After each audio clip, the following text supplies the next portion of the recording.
There you go.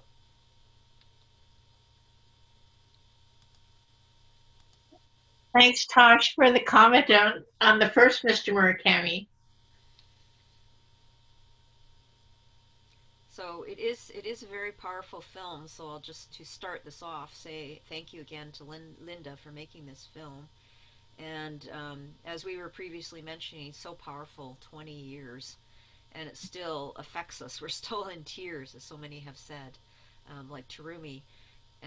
One of the things I was really interested when you're making this film, I know that it always makes me think, oh, I wish I had film of my mom or my grandmother.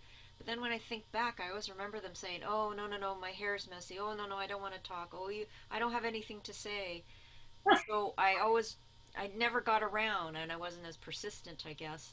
What did you have any sort of challenges? Like what happened when you told your mom or your grandma that you wanted to do film and you wanted to film them? Well, at first they didn't think that what they would have to say or what their story wouldn't be interesting to anybody. And so they thought, we're not famous, we're not important, we're not, we're just ordinary people. Like, who would want to hear our story? But then I would convince them that I do. I wanted to hear. So it took about 3 years of interviewing my grandmother and my Obachan and my mother and and everybody else.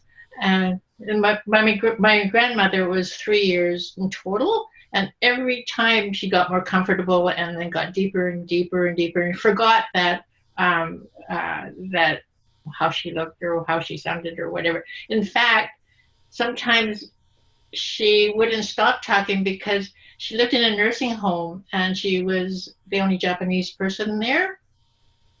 And it was quite lonely for her because she didn't speak English.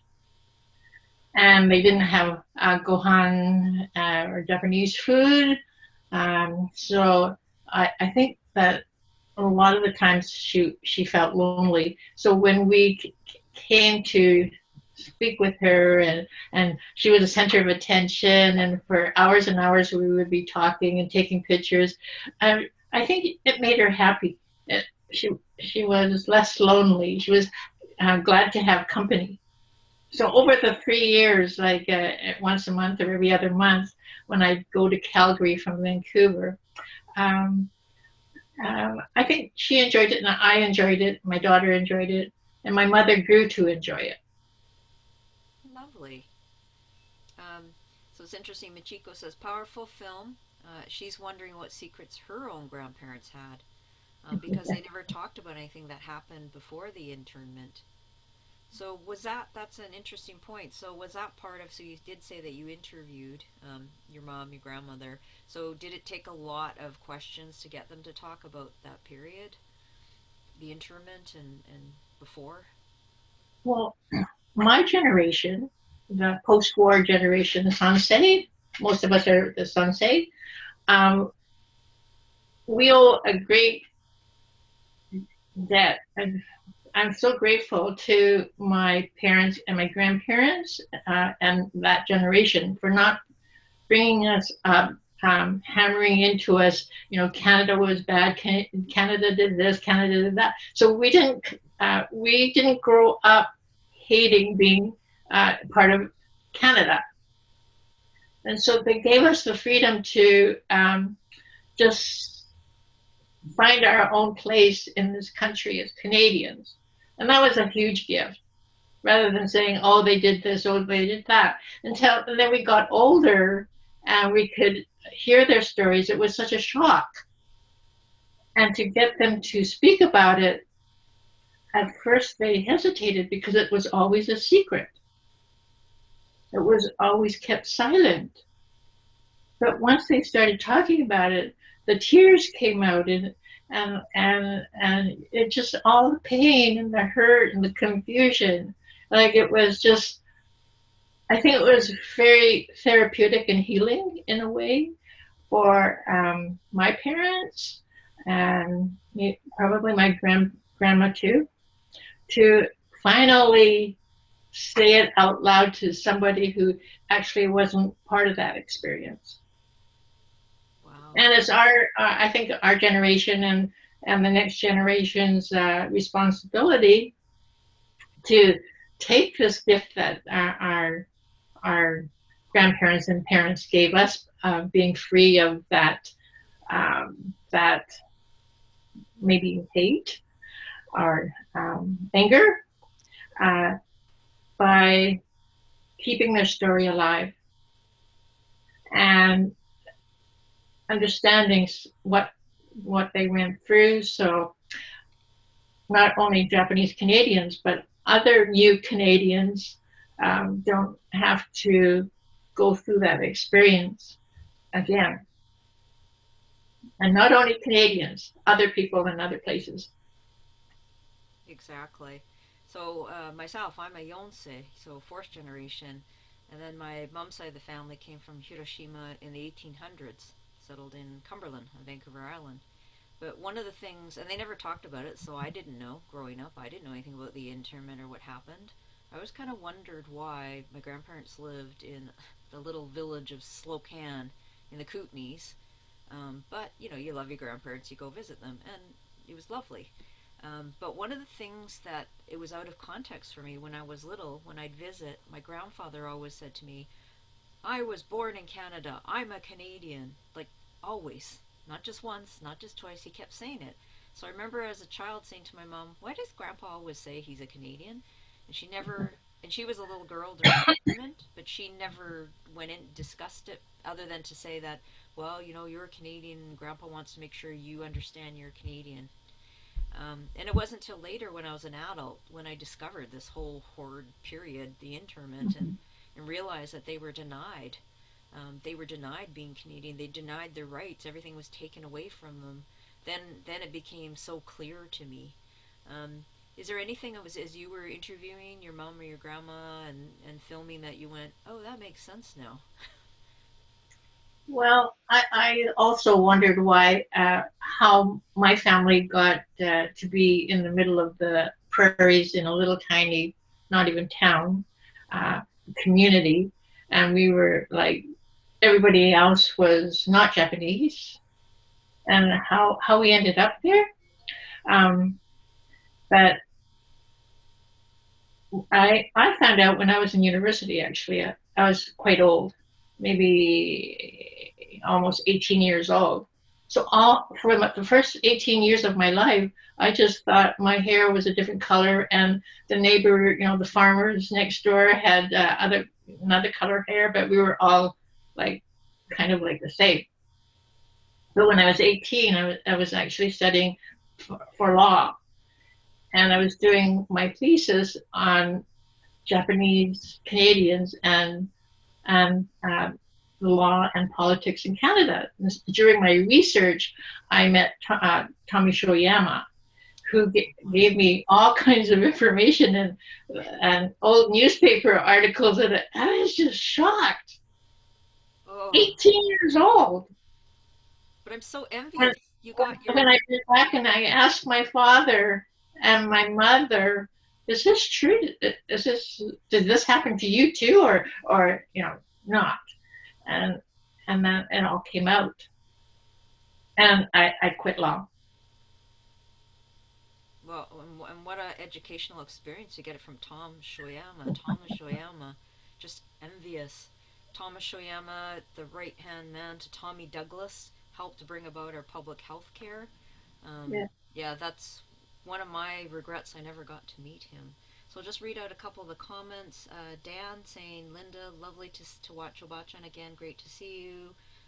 Irene Terashima says she's from Lethbridge and she's heard some great stories about Murakami-san. Did she fall down a potato cellar? Everyone thought she was dead, but she survived. Later, she would ask friends, did you That's true. cry for me too? Thanks for your tears. A true survivor. Is that true? It's true. True story. Okay. Wow. And can I just say, Lorraine, that Caitlin's on now, and Caitlin opened the film and closed the film with her violin, and opened the film with her walk in, wondering about the dream. Oh, welcome. welcome Caitlin. So we are very moved. Some of us have seen the film before, some for the first time, but we are also moved and used copious amounts of Kleenex and we were just saying, oh, there she is. There's Caitlin. So we're saying Hello. the lovely little girl in the film, and I wonder whatever happened to that little girl.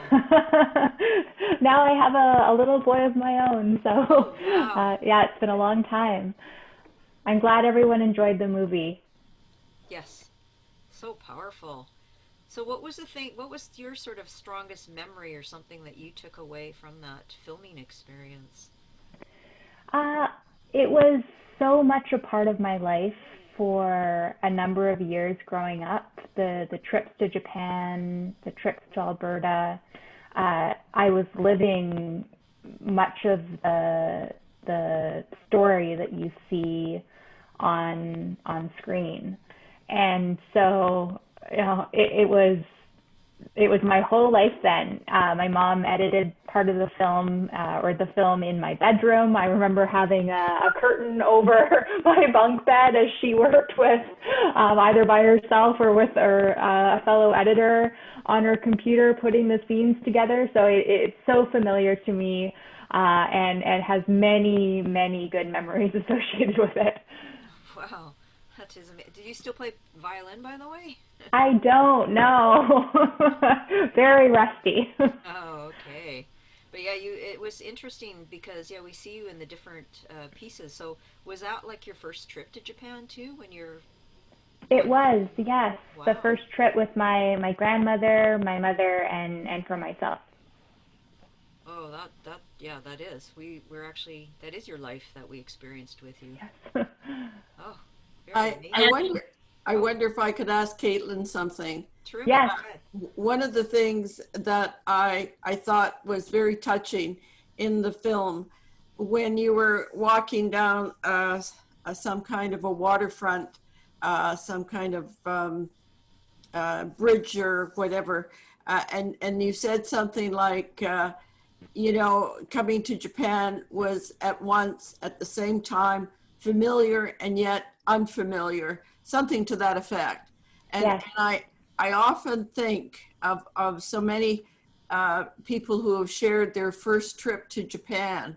And and I think that that's such a familiar feeling that one has, that you've never been to this country, and yet because you've grown up in a family of Japanese Canadians, there are just some things that are inherent in the culture, in the behaviors, in the mannerisms, and all the things that you grow up with and you learn from your parents and your grandparents, and suddenly you see it for in another place in Japan, and you see it in strangers, and you know the familiarity of that gesture, that behavior. So I was really struck by that comment, because I think it's so familiar to so many who visit Japan for the first time. Yes. What you see, what you smell, what you taste. So much was familiar just based on my childhood in Canada with my family, and also much of what I was accustomed to felt very unfamiliar in that setting, down to the way I carried myself, or the way I walked, the way I might eat a piece of fruit on the street. It felt, or I realized how foreign it seemed, in many respects as well. Uh, No, I agree. I've often said that I don't think I would ever be mistaken for somebody who lived and knew Japan, because the way we strut, the way we walk, and the way we talk and gesture. I remember very clearly being on a subway in Japan, and everybody is so prim and proper, and so very well groomed and everything. And I looked over to this woman who was dressed in sort of just like very casual clothes. She was in sweats, and she was in some kind of a jacket. and she looked quite unkept, and and for a moment our eyes we looked at each other, and she looked away, and I felt really badly because I think she felt that maybe she looked so different from everybody in Japan that she was embarrassed that maybe a foreigner would look at her and judge her. And you know, since I don't speak Japanese or anything else, I felt badly that I couldn't tell her, you know, good for you that you that you're a little bit out of the realm here, but that's good. And so yes, I don't think anybody who is Japanese Canadian and goes to Japan could ever be mistaken for somebody who lives there. Yeah. Because we are different. But I enjoyed your performance, and I enjoyed the whole, you know, all that you portrayed in that film towards your grandma and your great grandma. So good for you. Thank you. Very nice job. Thank you. I was laughing, Terumi, because I thought, oh, you're describing me on my first trip to Japan. T-shirt and all the women are dressed like, you know, high fashion, the top fashion from Milan, and that's right, outfits. And plus, I was there in May.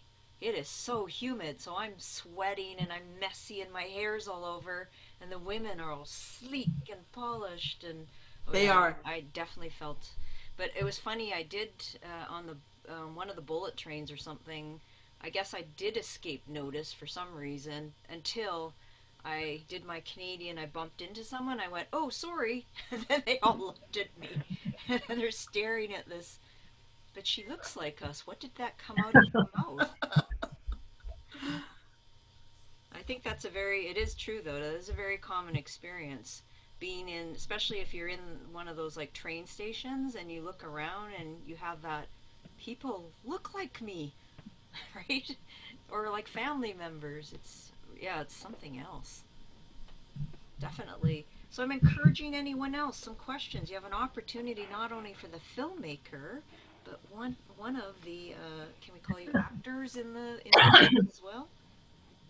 We almost had Caitlin, her journey through all of this, well, she ended up having her wedding and getting married on that same dock over at Britannia in Steveston.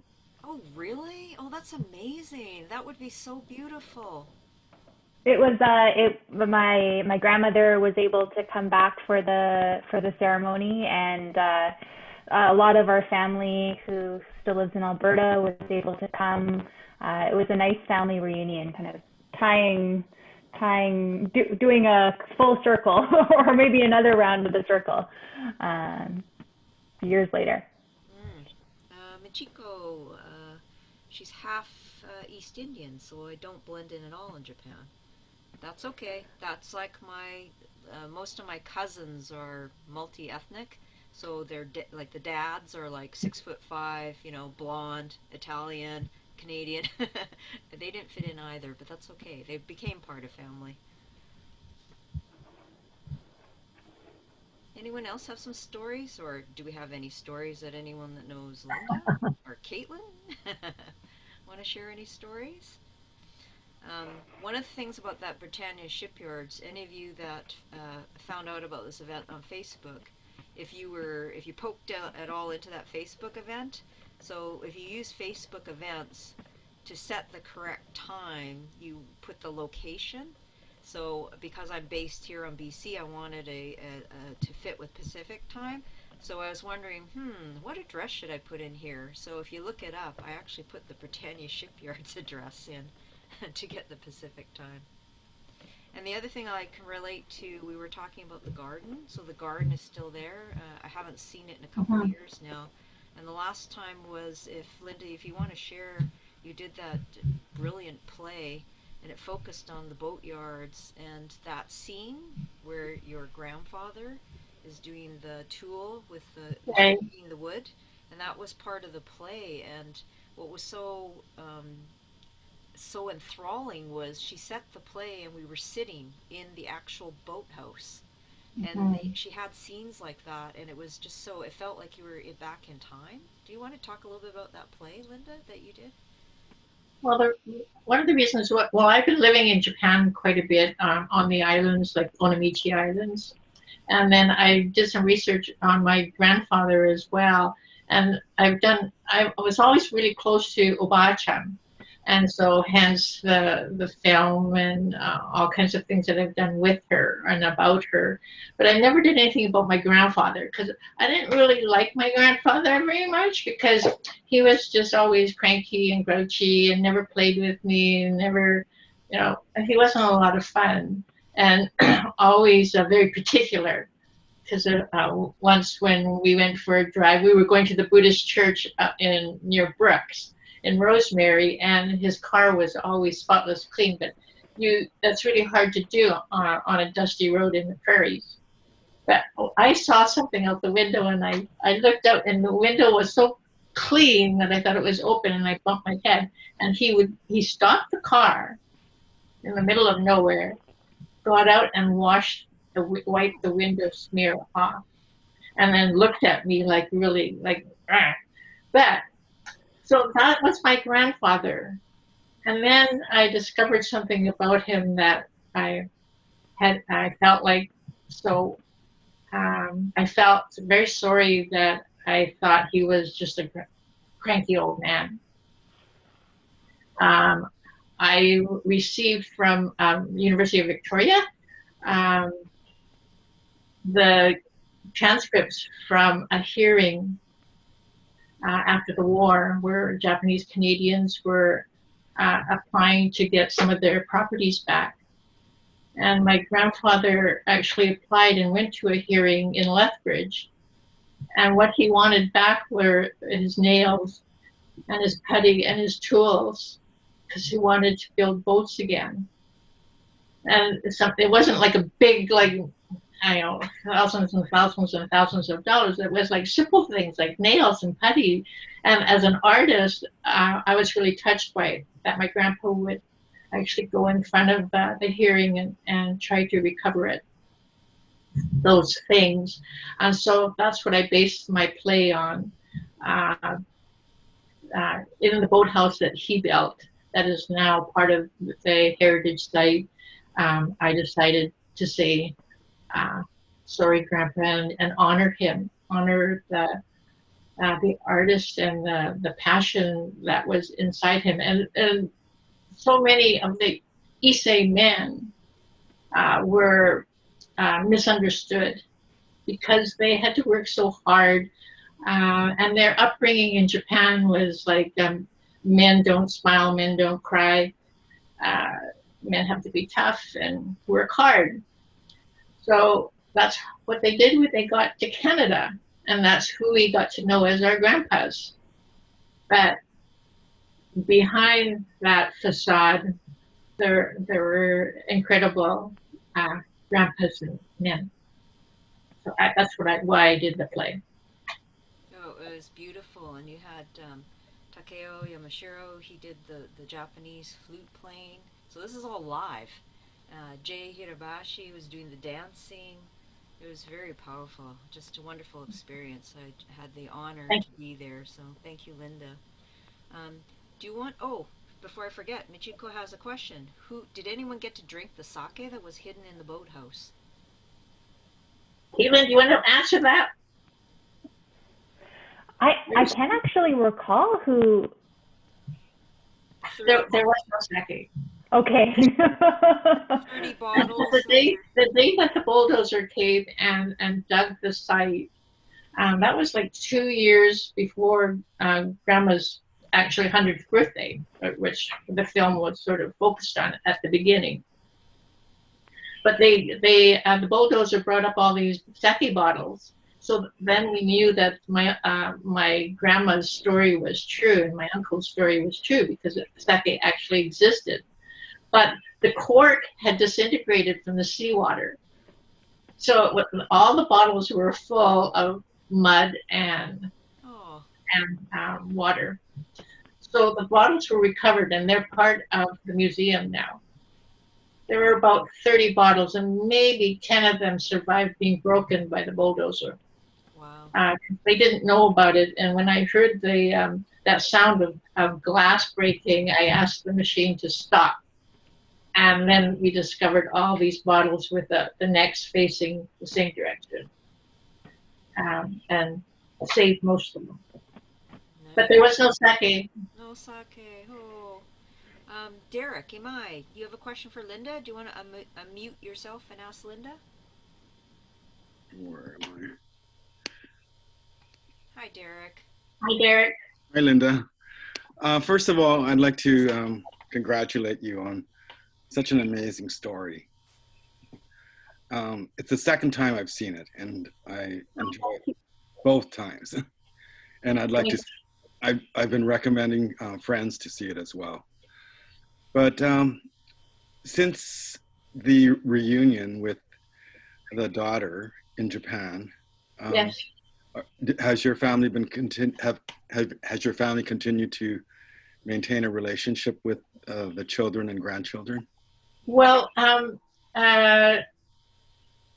Chieko passed away a few years ago, but like I've been going to Japan almost every year and lived there for several months, so I was able to maintain connection with them. But before that, when my grandmother was still living, because she died when she almost was 105, 2 months short of 105, there were a couple of years in there that Chieko and her daughters would fly to Canada. They came for actually the first screening of Obachan's Garden, which was very moving for my grandma to watch with her daughter. Right, right. Yeah. Hey, thank But you. it's sad. Well, when we found Chieko, she was already 80 years old. Mm-hmm. And that was over 20 years ago that we found her. So she would be over 100 if she lived today. Mm-hmm. So she passed away 2 years ago. Thank you. Thanks, Derek. Good question. Yes, good And question. thank you for watching the film 2 times. Well, I think it's a requirement. We should just keep watching it. It's so powerful, and getting other people to watch it as well. So that's why it's been a pleasure to have it screened again, and to have you and Caitlin. So special bonus for everyone tonight. Just want to encourage anyone, don't be shy. Is there anyone, because sometimes I hear later afterwards people had a story or a question. If you don't want to be on camera, then you can put it in the chat there. Or you can unmute as well if you have a question or if you have a story you want to share.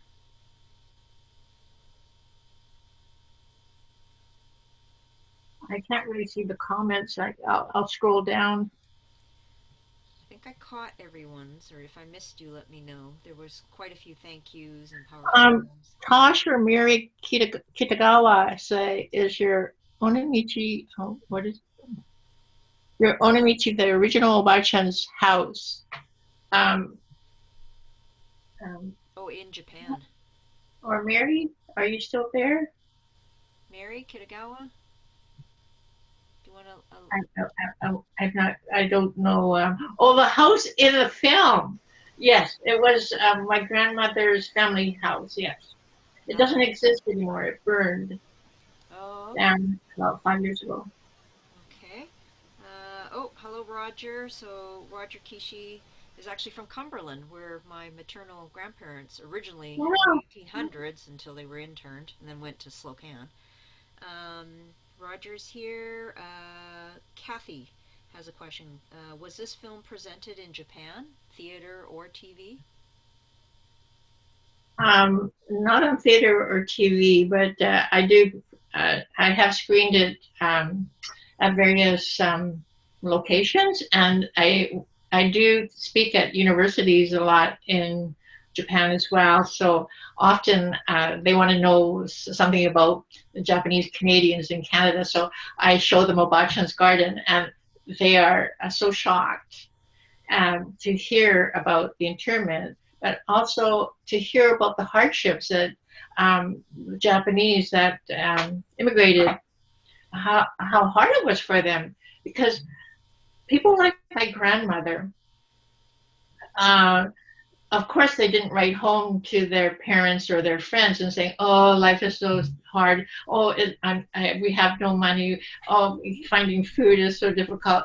They don't write things like that. They wrote things like, "Oh, life is wonderful. Like the fishing is great. Oh, we have a really nice house," and they write not complaining. So a lot of the people in Japan. They're shocked to see or hear how difficult it was for the Japanese to settle here in Canada, and how they were treated and how they survived. So that actually brings up a good point. It's not just informative, educational for people in Canada, for Japan as well to understand. Yeah. 'Cause I know sometimes they don't understand about the injustice, and they wonder sometimes of some of our actions or why we're very passionate about a certain area of human rights. And then when we share the story, then, oh, right, they've never heard it. I had one say, "We've never learned this at all. We've never heard about this." And the other thing that at these screenings or these talks that I've noticed is that they comment that I seem to be old-fashioned Japanese or more Japanese than they are. It's because we carry the Japaneseness of our grandparents and parents inside of us. And so some of our ideas and sensibilities are a little bit old-fashioned in today's Japan. And they go, "Oh, you're more Japanese than we are." Sometimes you get that. And it's true. Japan that we were brought up with was the Japan that our grandparents left behind, and that time lapse, that was the last Japan they knew. So that's what they cooked and talked and sung and danced and all that. Mm-hmm. Well, we were talking about language the other day, right? And I was saying that I took 1 year at UBC, but we didn't speak Japanese in my household, so promptly forget it all. And then I was trying to use this phone app, Duolingo, but it's more the formal. So what was it, Oyasumi Nasai? and then you were saying, well, they don't say it that way. They don't do the formal whole length sentence. They'll shorten it. And then I don't know if Tosh Kitagawa, if you're still on. So one of the things too is, as you said, Linda. So like my family came in the 1800s. Well, they left Japan, and then now they're in Canada. So some of the expressions will have combined English and Japanese. So one of the things I was working on Tosh, which we haven't finished yet, but anyway, a book on Japanese Canadian expressions. So there's this one, he said, "What do you think donboru is?" And I said, "What?" And he said it again, and then down below, right? And then I was like, down below, oh! But in my mind, when I heard it with the accent, it was donboru, what? I couldn't, down below. So very interesting, but that's that period, the lapse, where they came in the 1800s, and then they didn't have the same connections, and then they incorporate in the English words, etc.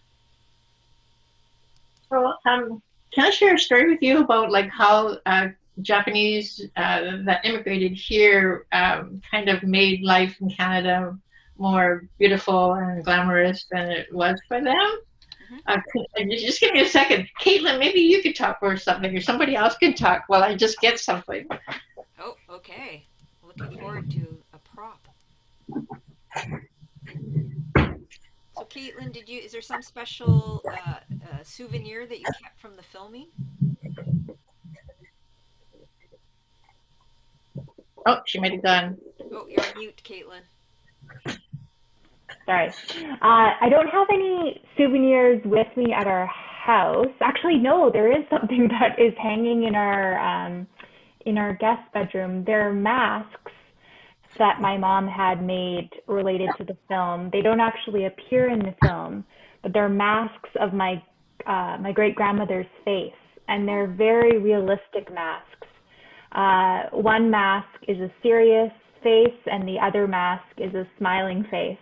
And my son, who's 15 months old, he loves to see them and wave at them. He'll go and crawl and find them. It's quite adorable.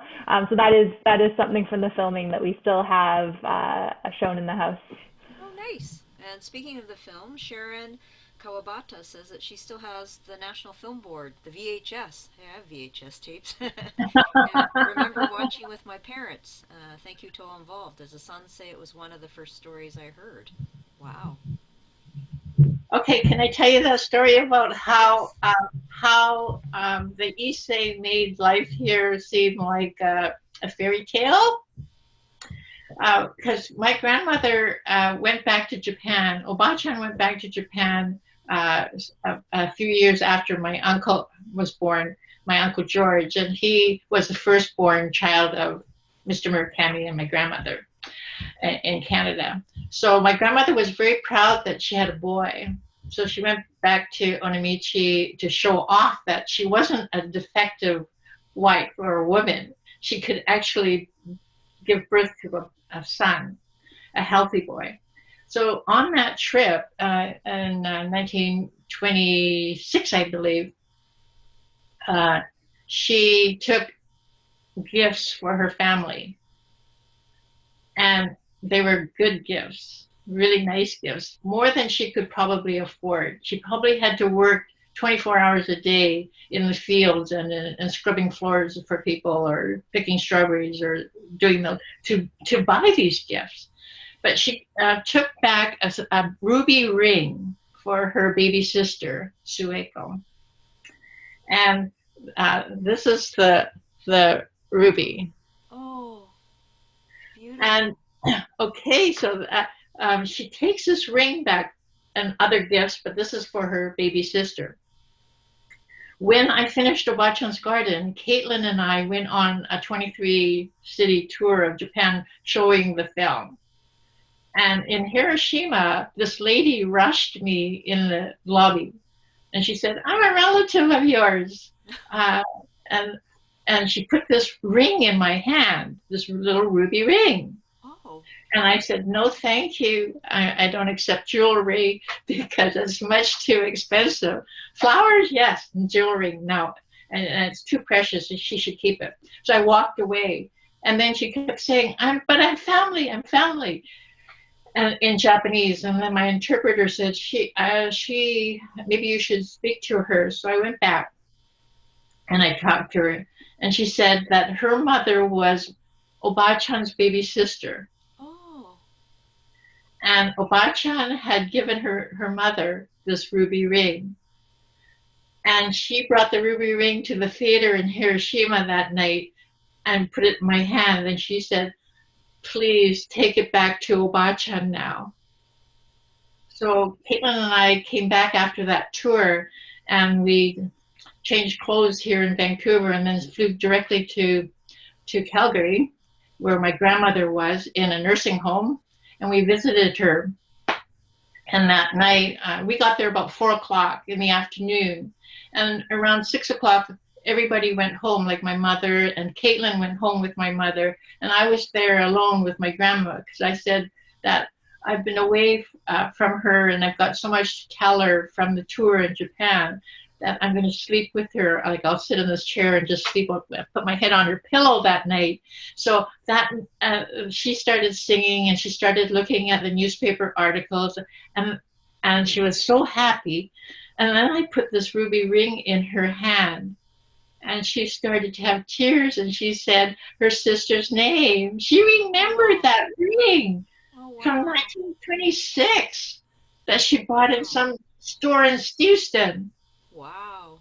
Isn't that amazing? And actually, about 5 hours later, she died. Oh. It's like Yeah. a spirit And so this ring is now, my grandma put it in my hand, put it back in my hand, and said that she wants me to look after it and take care of it and make sure, whatever with it. So it's now hanging on a chain. It's on a violin bow. Oh, It lovely. was designed by somebody in Japan.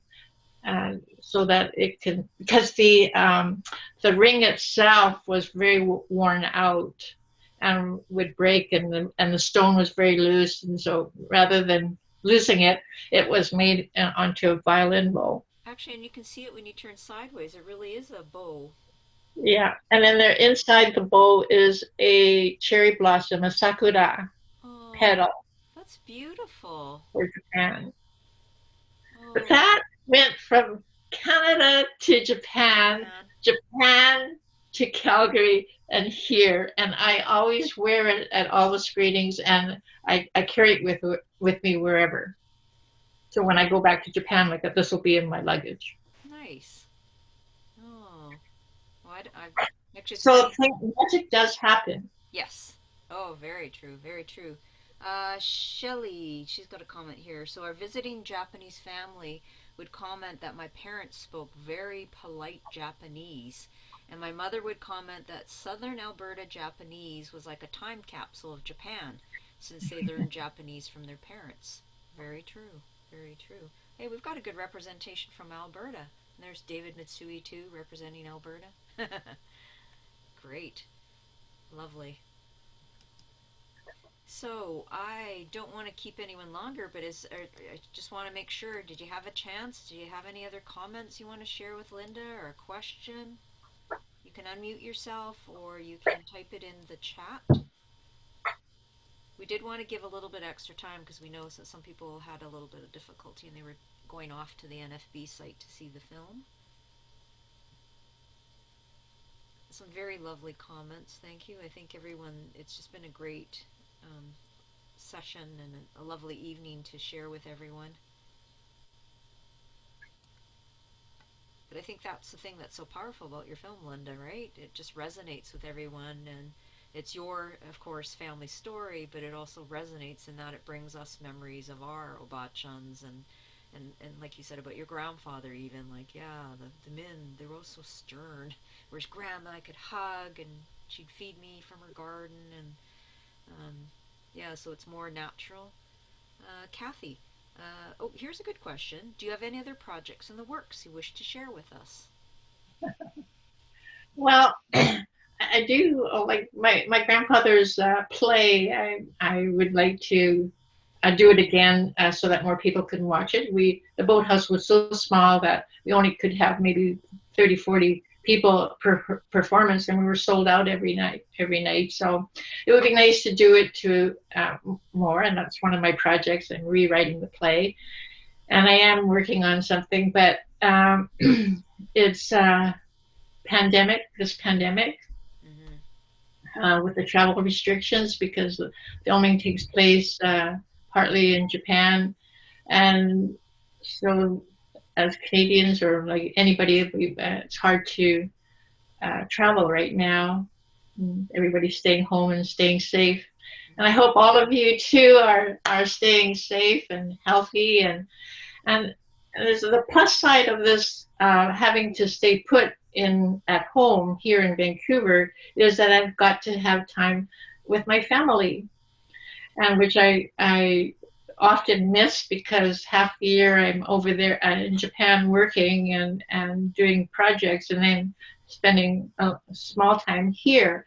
But with this pandemic, it's been so nice because I've got to see my grandson, Caitlin's son, be born, and I see him grow, and my other grandchildren, I get to spend time with them. So there's a plus to it too. Mm-hmm. Lovely. And yeah, that's... I guess we just have to look at the positive side, because it's going to be, you know, in this anyways, the restrictions. We just have to kind of try to find the good part. Yes, let's look at try as much as possible the good part. So a few more comments here. Roger Kishi, yes, many stories of Japanese Canadian experiences in Canada. Sharon Kobata, do you have any photos of boats that your grandfather built? I do. One's in the boathouse at Steveston. Oh, you mean right now? Oh, I don't know if she means right now or if she's just asking in general. Yeah, there are pictures at Britannia, one big blow up. Yeah. Okay, so yeah, if you don't know where you live, Sharon, but hopefully you get a chance when it's safe, not now, but when it's safe to travel, comes to Seafton and visit the boatyard there, and you can see that. But Sharon, I did search for a boat for many years. Was searching for a boat made by my grandfather up and down the BC coast, but there were none left that I could find. And so the second best was to find a boat built by another Japanese Canadian boat builder during the pre-war time here in the Lower Mainland.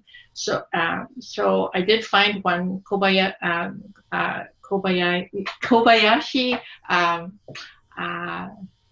Mr. Kobayashi built this boat that I bought, but then when I found it, it was already like way over 50 years old, and it was all dry rot. Some shrimp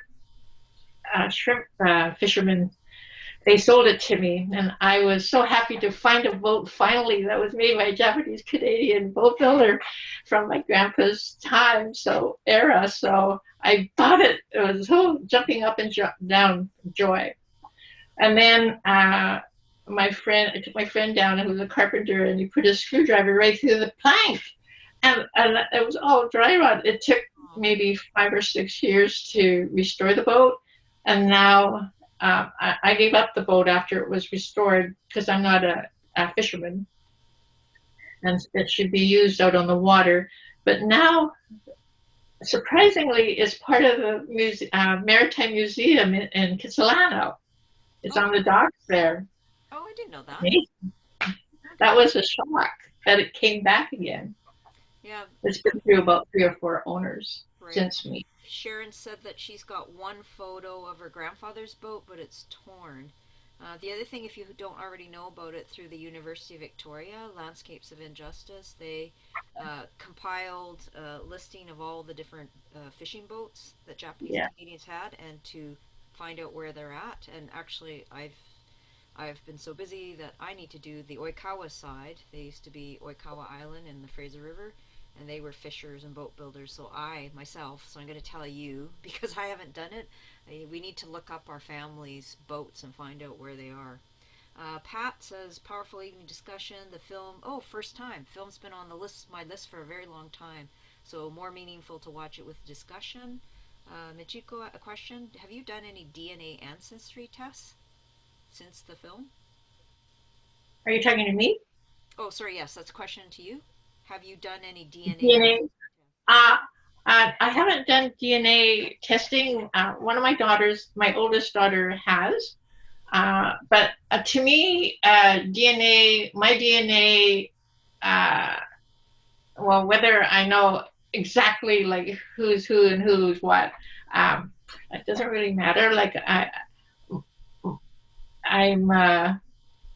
got a lot of my grandmother in me. I got some of my mother in me. I got some little bit of grandpa in me. I've got lots of Japan in me. I've got lots of the prairie in me. That's my DNA. I'm not really that curious. My research comes through paperwork, like the Landscapes of Injustice. That is a wonderful, wonderful archive of information. Great information there. Yeah. And everybody should look up their family's histories there. And you can also find what Linda was saying too about the any of those hearings, some of the paperwork on that and what was confiscated by the government. So National Association of Japanese Canadians was a partner with the Landscapes of Injustice on that. So very much community involvement. And Mary and Tosh Kitagawa, if they're still on, they're part of the community involvement. David Mitsui, when he was president, was part of the steering committee. So let's just. So Sharon says, great that you traced the boat, and then I think she's asking you and Caitlin, do you visit your Obachan's garden? Caitlin, is Katie there? I guess when it's safe to do so, not during COVID times. Katie's gone. Oh, she might be having can you hear me? Oh, yeah, good. we Yes. can hear you. We can hear you. Good. I was having tech problems. I might be. There we go. There I'm back. I visit every year, at least once a year, on my anniversary. So my husband and I go out there and we walk around. That's our Oh, right. That's where you got annual married. wedding celebration, anniversary celebration. Yes. Well, and it was lovely because when Linda did her play that I was fortunate to see, because the boathouse is there and then the garden's right there. So we walked and we toured the garden. It was just full bloom. It was beautiful. Lorraine, may I interrupt? Yes, go ahead. Didn't you recognize Caitlin? She was the secretary, recorder. Well, I think because I just had tears in my eyes and I was so upset. And her husband, who's a lawyer as well, he played one of the lawyers. Oh, okay. Yeah, it's probably at the time when you introduced us afterwards or whatever, but during the time I was caught up in the story. You were that good. And I was like, this is horrible. How can they say he doesn't deserve anything? They took everything from him, right? I'm getting so upset watching it with tears in my eyes, so I didn't recognize anyone. Roger Kishi, do you have a boat building story you want to share? When you got the technologies working, can you hear me? Very faintly. Can you move closer to your mic, or? Maybe I'll get closer. Can you hear me better now? A little bit. You're a little bit. A little. Okay, I'm gonna go get my headphones with Mike. So go to the next person, and I'll come back. Okay, come back. But yeah, for those of you that aren't in Vancouver, so it's not your bubble, when it's safe to do so, yes, please visit. It's pretty magical there. And Linda is going to work on a film, so you're going to see the play, so you won't miss out the story. But even just to visit the garden, it's really special. You really do feel the spirit of Obachan there, the garden, the flowers. And there is signage there that you can read as well in the garden. And the garden's right there, and then the boatworks are right beside, so you can walk along the dock. And it's pretty special there with the water, and it's like if you can kind of half close your eyes, you almost kind of sense all the Japanese Canadian, the activity and the fisher. You can almost start to hear them, sip the sake, going out fishing, and all of that. Oh, Roger, you on? Can you hear me better now? Yes. Yeah. Much better. Roger, where are you from? Well, I do live in Cumberland right now. I didn't my so and I'm just trying to change my speakers here because I can't hear you in my headphones. Oh. Okay, now I can. We can hear you. Yep. Yeah. No, everything's good now. So it's interesting because my mother-in-law, who did grow up here in Cumberland too, was really good friends with Lorraine. Mother. And so they sort of kept in communication post-war as well. So we sort of had a connection, Lorraine and I, and then my partner was also a colleague of Lorraine's at the BCGEU. So paths cross. Oh, there's Catherine waving in the background. Hi, Catherine. But Linda, I just wanted to share the story of I guess my boat building ancestry. My OG son was a famous family, boat building family. Yeah, Kishi Boathouse or Kishi Boatworks in Steveston, which I believe right now in the boathouse that is part of the Britannia Heritage Site is a lot of the tools and things like that from my OG son and my uncle, who he ran the boathouse until the 80s. Wow. They didn't build any boats in the last 20 years or so, but they did a lot of maintenance work on the boats that had been built. That's right. And so one of the interesting stories that I have is that if you ever get to Campbell River and you get a chance to see the Campbell River Museum, one of the boats that my grandfather built in 1935 is at the entrance to the Campbell River Museum. Oh, wow! It was bought by a Japanese family and fished off of Quadra Island, and and around Campbell River. And the story that the museum has, anyways, is that that family, their boat wasn't seized. They actually were able to sell the boat before all the boats were seized. And when they returned, they were one of the first families to return to the coast, and they were able to buy the boat back after they returned to Vancouver Island. And they fished that boat until probably the 70s. And apparently it stayed tied up at a dock for a number of years, and it had almost sunk at the dock. But the family donated it to the Campbell River Museum as part of the fishing heritage of the area. And I heard a story about it. And so I contacted the Campbell River Museum, and they said, "Oh yeah, this boat was built at the Kishi Boat Works." Wow. And I said, "Oh, well, that was my grandfather." So I don't know if there was, what, because I understand there were a number of Japanese boat builders all up and down the Fraser River and all up and down the coast and things like that. So whether or not, there was any connection between, those boat builders. My OG son, what he did when they were interned, the Kishis went to Christina Lake, and my OG son took his tools with him. Whoa! And he built boats in Christina Lake during the war.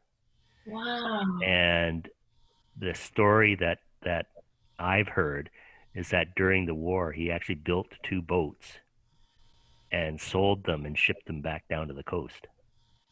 Wow. I've heard something like that somewhere. And my dad passed away 10 years ago, but he had told me stories of remembering going out and cutting timber with his dad to build boats. So they would go out and they would actually cut the timber and then mill it and then build boats out of it. But I think the Japanese Canadian boat builders were built really fine boats.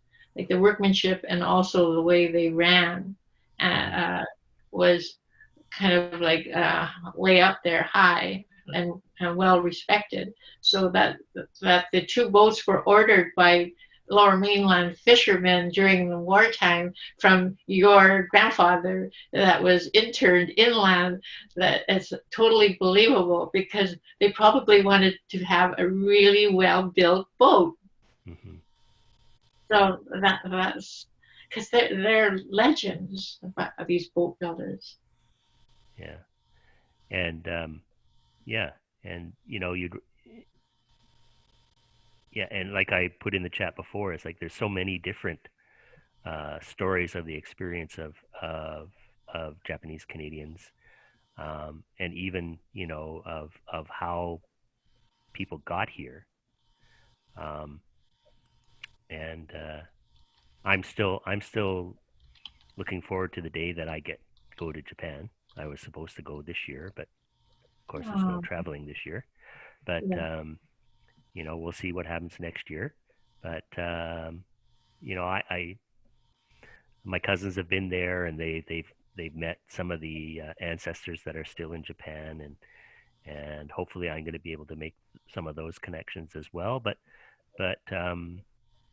someone had talked before about because like Lorene, I'm a Yonsei, so my parents really didn't talk that much about their experience, and like a lot of people my age or my generation, they I don't speak Japanese, and a lot of those experiences or a lot of that ancestry has not been passed on to me because my parents really talk or really raised us to fit into mainstream society. And, that was what I think a lot of the a lot of people just wanted to do after the war is they just wanted to fit in. They didn't want to be isolated anymore. That was a way to protect you if anything like this happened again and their experience happened again. It was because they wanted to protect you from any discrimination, but we can't change our physical being, and we can't change some of our mannerisms because we are who we are, and but our parents thought that by making us more Canadian, that maybe we would be protected if that happened. Yeah, again. and then we still were different than the rest of the Canadian society. So it was, one experience that I had is I did serve in the Canadian Armed Forces, and I did spend some time over in a short period in Europe, and um, the white Europeans couldn't believe that I was Canadian because I didn't look like one. So it's just really interesting of how little we know of the history. Mainstream Canadian society, and even the Japanese Canadian community and the immigrant Japanese community to Canada. They know very little about the experience of immigration, and then the strife of trying to fit into society, and then the war years and post that. So it's really important that stories like yours are recorded, because I think there is so much of it that has been lost and is still to be lost. And that's one of the things that the National Association of Japanese Canadians has also been working in, is against the anti-Asian hate. And so just some of those microaggressions. And so again, fourth generation Canadian, I still get people saying, "Oh, where are you from?" And I say, "Surrey." Surrey, BC. "No, where are you really from?" Born and raised. I'm fourth generation. Um, so there is that battle, I guess, to get people to understand the diversity of Canada, and we're not just off the boat. We're not like just came here. We've got century, like from the 1800s, Japanese Canadians have settled here, and never mind us. Some of them don't even recognize First Peoples who were here for time immemorial. So that's a lot of the work that we still have to do. But that's a key piece. Is first off, know our history, right? Know our history. If you knew our history and some of the injustices that happen, then if something comes along like now, maybe there won't be so many people going, "Oh yeah, we should do that." It's like, no, you did that. They're in the U.S. where they're having families and separating kids and putting them in former Japanese American camps and things like that. And how could you do that in 2020, 2021? But if people knew the history, like Japanese Americans down there were really furious, saying, "How could you do that? You did that to Japanese Americans. You said we were, enemy aliens when we're citizens, and so now you're just doing it to another group of people." Yeah. So another important reason why we need to know our stories. Well, it's another reason why it's so important of the work that the NAJC is doing to try and keep the issues out there, because if we're not talking about them and dealing with them, and they're just simmering in the background, they're just going to come back and be even worse than what they were in the past. Mm-hmm. Well, we had Japanese Canadian Sansei walking in Steveston in a park, and a white woman started screaming at her, saying, "It's your fault the virus is here. Go back to where you came from." It's like, okay, she's Sansei. She was born here. She said it was pretty horrible because it reminded her of internment days when she was a child. And speaking of sharing stories, David Mitsui has a comment here. Thank you for sharing your family's story and especially your Obachan's life history. You've created a legacy for the Japanese Canadian community. David's mother's family, Kawamura, is from Hiroshima. and survived the atomic bomb. Linda, did all of your Obachan's relatives survive the bombing? Immediate relatives, yes. A lot of the friends, no. We have quite a few people from Hiroshima that were affected by the bombing, actually. Like Takayama Shiro was a little boy in Hiroshima City at the time of the bombing, who's in the film. But no one immediately was affected. But that whole thing, that whole, we're talking about nuclear atomic bombs and radiation and all this. Well, even today, the people, descendants of the Hiroshima people, a lot of them are discriminated against because their ancestors were affected by the bomb, because they feel that there could be some disease or problem in future generations. So there is still a lot of discrimination and information that's not quite true, even today. And I experienced that with Fukushima, because I spent quite a few years in the Tohoku disaster area, and Fukushima people were often discriminated against all over Japan, as the mothers from Fukushima and the children left the area and came to places like Onamichi to get away from the radiation. People even in Onamichi, they treated them like outcasts. Like I just could not believe it. It's as if they were carrying some disease. We're still very ignorant. As human beings, we still have a lot to learn. And we come up with these ideas that are not based on any facts, and that's where discrimination starts to brew. And in Tohoku and in Japan, like that just came out so blatantly with the survivors of Fukushima.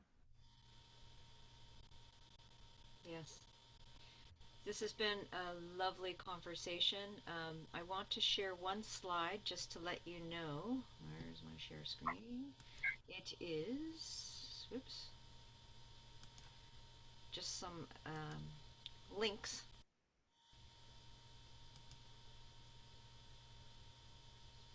So NAJC.ca, so National Association of Japanese Canadians. We're also on Facebook. We also, if you go to our website, we do have a section called Online Programs. We did record this part of the section, so we're hoping to post this section, so for people that missed any of the question and answers. We also post some of our past series of programs, and we're also planning more. And so one of the things we will be doing some more work with Linda. And so I know she's got lots of great ideas and more projects, so we are going to be showing more of Linda's work. Also, the other thing I encourage you is at the bottom of the page on the website, there's a subscribe to our mailing list, and I promise it's not it's about monthly, and it will give you all the latest on our online programming, any of the works that we're doing, any of the campaign work we're doing on human rights, and it's just very easy, digestible bits of information. Click in to get more information. So please check our website out. And with that, unless there's any last minute, sorry, did I miss anybody? Just a quick check. With that, I would like to thank especially Linda Ohama, our filmmaker, for not only producing brilliant work, but joining us today and giving us insights into her films, and also a little sneak peek of things to come for people who are looking forward to your grandfather's story. And thank you to Caitlin for joining us. That was really nice because it's, like I said, it was just, where is she? What is she doing? So it was nice to get that little sneak peek because we grew really close to you because we followed your life in this film. Your mom did. And thank you to all of you for all your comments, your questions, and taking time out of your busy schedules and joining us to watch this important film. You do have the link. It's National Film Board. Feel free to share it. Feel free to tell people also about the National Association of Japanese Canadians and tell them to sign up for e-news. If they will say to you, of course, oh, if I'd known about that, I would have liked to see it. Let them know they can and to join us. And so thank you so much. Please be careful. Please be safe. Stay within your bubbles. If you haven't been vaccinated, get vaccinated. Please, please, please stay safe because we want to continue to do not only the online, but when it's safe again, we want to travel. Roger, say hi to Flo. Catherine, I want to come and visit. And everywhere else I want to come and visit. And all of you need to come and that aren't here, come and visit us out west and see the boatworks. So thank you so much for joining us. Take care. Can I just say thank you to everybody too, and for taking time to be part of this tonight and watching my Obachan, and for your nice comments. And Lorraine, thank you for putting this together, and the NAJC. It's been 20 years, but you made it seem like just like yesterday again. So, but thank you very, very much. And I hope everybody stays safe, stay healthy. And this pandemic is going to end. We just have to be patient and wait. And our Japanese DNA makes us good at that. Yes. Patience. Yes. Traditional patience, good spirits. We will share all that lovely positive thoughts. Thank you. Good night. Bye. Good night. Oyasumi. Oh yeah, Oyasumi. You're supposed to say it not instead of Oyasumi. You don't say the whole thing. Oyasumi.